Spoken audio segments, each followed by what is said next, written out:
Welcome to Marvelous Science Education. Today we will discuss about nutrition in animals. Chapter 2, Class 7th, NCERT book. जैसा कि आप जानते हैं कि इस वर्ल्ड में सभी जीव जंतुओं को पेड़ पौधों को फूड की आवश्यकता होती है, ज़रूरत होती है। प्लांट्स तो अपना फूड खुद बना लेते हैं, लेकिन एनिमल्स अपना फूड खुद नहीं बना पाता है। वो डायरेक्ट या इनडायरेक्ट रूप से प्लांट्स पे डिपेंड होता है। एक एग्जांपल मैं देती हूँ, जैसे गोट है। गोट प्लांट्स पे डिपेंड होता है, गोट पेड़ पौधे खाती है, पत्तियों को खाती है। और एक लॉयन है, वो गोट को खाता है। तो लॉयन गोट को खाता है, गोट ट्रीज़ को खाती है, पौधों को खाती है। तो कहीं ना कहीं से लॉयन भी डायरेक्ट या इनडायरेक्ट रूप से लॉयन जो है पौधों पे डिपेंड है। तो इस वर्ल्ड में जितने भी जीव जंतु हैं डायरेक्ट या इनडायरेक्ट रूप से फूड के लिए प्लांट्स पे डिपेंड होते हैं। हमारे फूड में 5 कंपोनेंट्स हैं। ये क्लास 6 में भी आपने पढ़ा है और इससे पहले फर्स्ट चैप्टर में भी इस बारे में डिस्कस किया गया था कि हमारे फूड में 5 कंपोनेंट्स पाए जाते हैं। कार्बोहाइड्रेट, प्रोटीन, फैट्स, विटामिन्स और मिनरल्स। ये 5 कंपोनेंट 5 कंपोनेंट्स हमारे फूड में होते हैं जो हम भोजन ग्रहण करते हैं। कार्बोहाइड्रेट रोटी है, चावल है, इस रूप में हम कार्बोहाइड्रेट लेते हैं। प्रोटीन्स जो हम दालें खाते हैं उसमें हमें प्रोटीन मिलती है। फैट्स तेल, घी, मलाई, ये फैट्स इसमें मिलता है। विटामिन्स जो हम फ्रूट्स लेते हैं, सब्जियां लेते हैं, उसमें विटामिन्स प्राप्त होता है। मिनरल्स सब्जियां जो हम खाते हैं उसमें मिनरल्स हमें मिलता है। तो इस तरह से ये जो हम फूड लेते हैं वो 5 कंपोनेंट्स उसमें मौजूद होता है। जो फूड हम लेते हैं वो जटिल भोजन कहा जाता है। ये जटिल भोजन जब हमारे शरीर के अंदर पहुंचता है तो वो सरल रूप में तोड़ दिया जाता है। तो जटिल भोजन का सरल रूप में टूटना ही पाचन कहलाता है। तो आज हम लोग प्राणियों में पोषण पढ़ेंगे और पाचन की अभिक्रिया, डाइजेशन कैसे होता है एनिमल्स में, इसके बारे में भी हम डिस्कस करेंगे। अवर नेक्स्ट टॉपिक इज खाद्य अंतर्ग्रहण की विधि। सभी जीव जंतु अपना भोजन कैसे ग्रहण करते हैं, कैसे लेते हैं।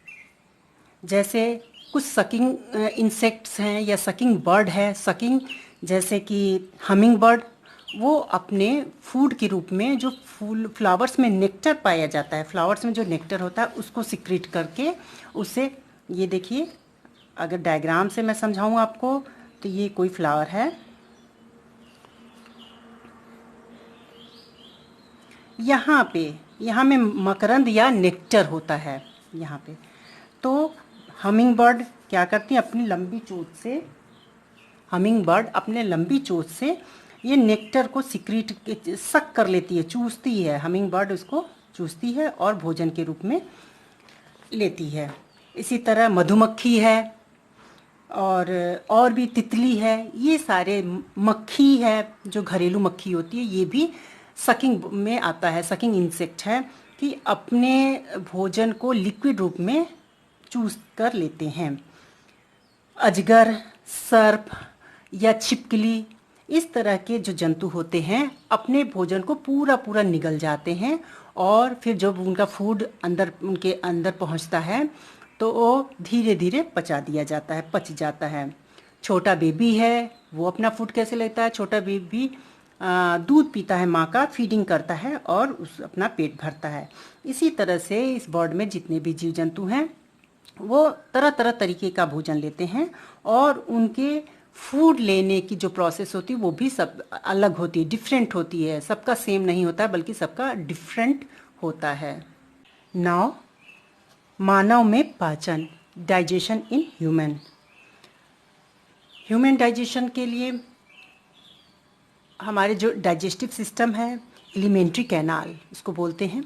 एलिमेंट्री कैनाल में मुख्य रूप से मुखगुहिका, ग्रास नली या ग्रसिका, आमाशय, क्षुद्रांत, छोटी आंत को बोलते हैं, बृहदांत, बड़ी आंत को बोलते हैं, और मल द्वार या गुदा, ये 6 भाग जो होते हैं, 6 ऑर्गन्स जो होते हैं, ये मिलके एक तंत्र बनाते हैं जिसको कि डाइजेस्टिव सिस्टम बोलते हैं।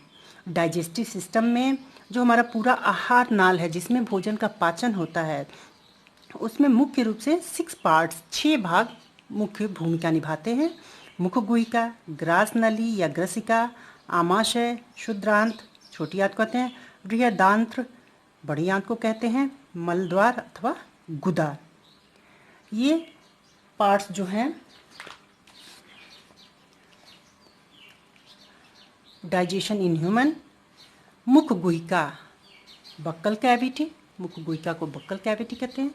ग्रास नली ओसोफेगस, आमाशय स्टमक, छोटी आंत स्मॉल इंटेस्टाइन, बड़ी आंत लार्ज इंटेस्टाइन एंड मलद्वार उसको एनस बोलते हैं। ये 6 ऑर्गन्स मिलके एक एलिमेंट्री कैनाल या डाइजेस्टिव सिस्टम तैयार करते हैं जिसमें कि फूड का डाइजेशन होता है।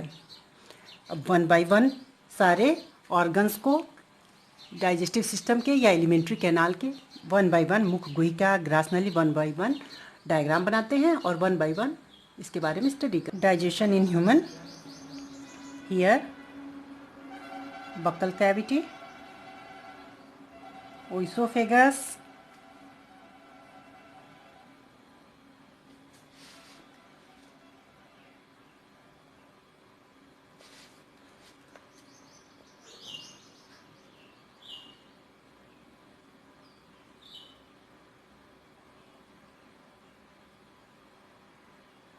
ये बक्कल कैविटी है, हमारा मुंह के अंदर का भाग है।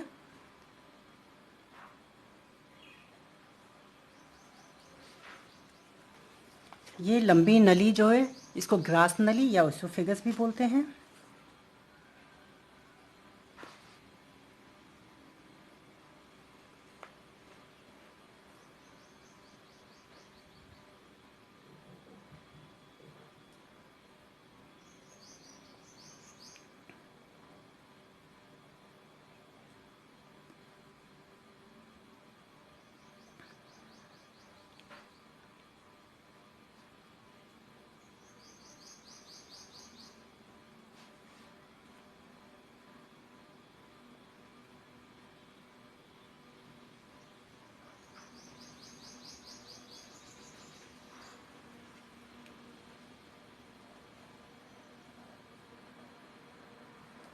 Large intestine,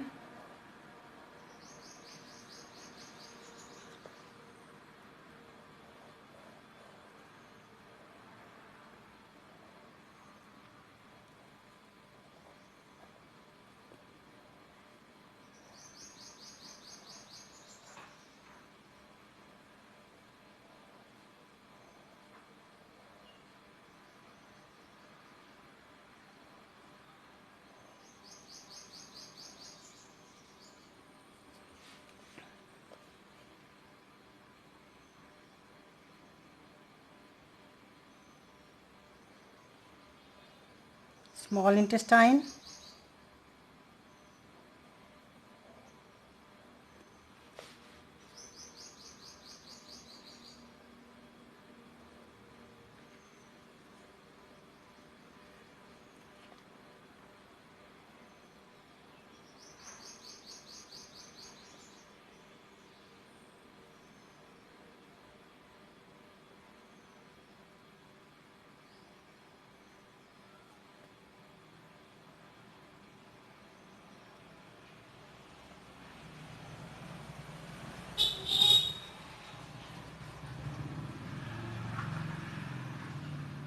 small intestine.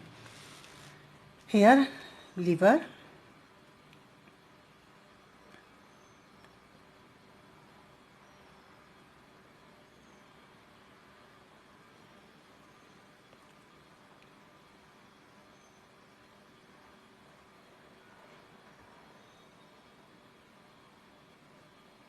pancreas,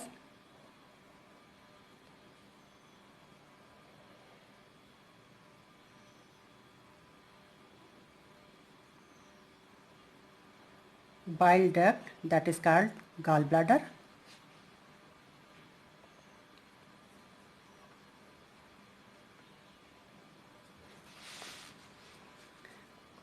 this is called buccal cavity.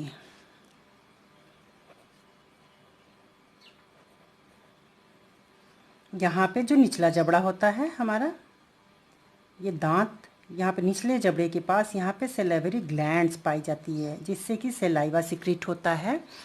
Saliva में टाइलिन एंजाइम पाई जाती है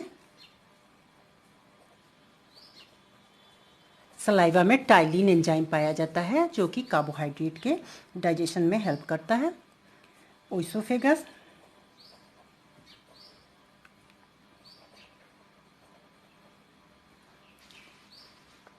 stomach,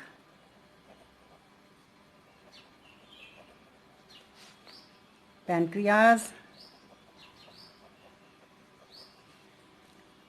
this is called liver. Here large intestine,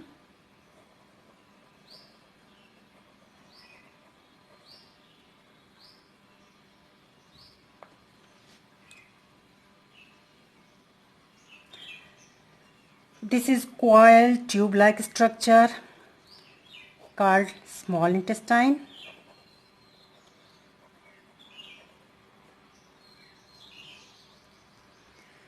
The length of small intestine is 7.5 metre. Small intestine 7.5 metre की लंबाई होती है इसकी, और large intestine की लंबाई 2.5 मीटर की होती है। जैसा कि इसको लार्ज इंटेस्टाइन या बड़ी आंत कहते हैं, लेकिन इसकी लंबाई छोटी होती है, जबकि छोटी आंत जो होती है, स्मॉल इंटेस्टाइन जो होता है, इसकी लंबाई बड़ी होती है। ये 7.5 मीटर की लंबाई के होते हैं। This is rectum and this is anus.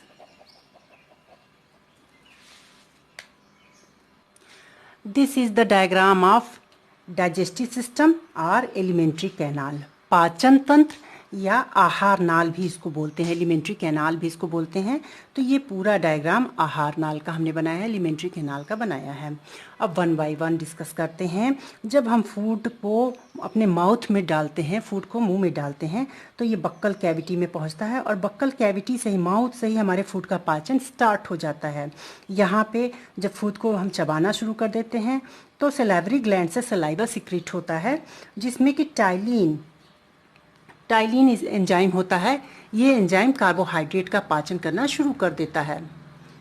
फिर ये जब भोजन यहाँ पे लुगदी जैसा हो जाता है, चिपचिपा लुगदी जैसा हो जाता है, तो ये चिकना भी हो जाता है।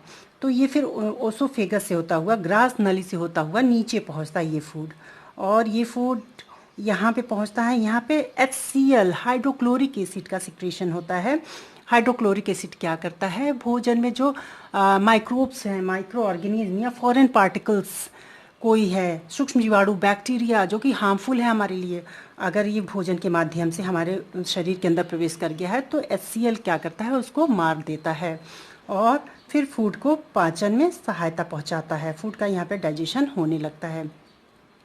फिर ये फूड आगे बढ़ता है, यहाँ पे थोड़ा डाइजेशन हो जाता है फूड का। ये फूड जब आगे पहुँचता है तो ये जे शेप भाग जो होता है, इसको डियोडिनम बोलते हैं। डियोडिनम, यहाँ पे ये बाइल डक्ट है, गाल ब्लाडर,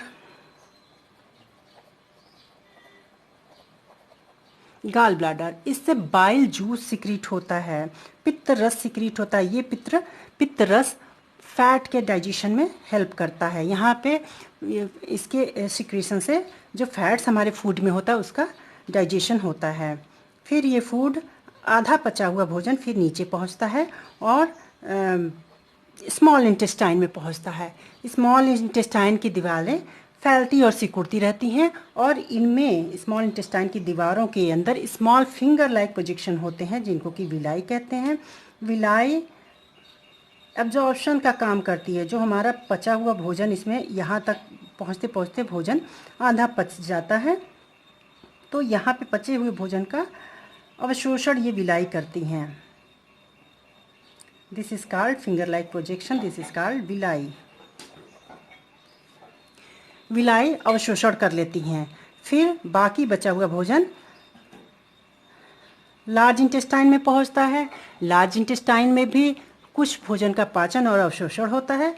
बाकी जो बेकार फूड हो जाता है, जिसका कि यूजलेस हो जाता है, उसको रेक्टम में या मलाशय में भेज दिया जाता है। यहाँ पे जो वेस्ट मटेरियल है वहाँ पे कलेक्ट हो जाता है और एनस द्वारा बाहर निकाल दिया जाता है।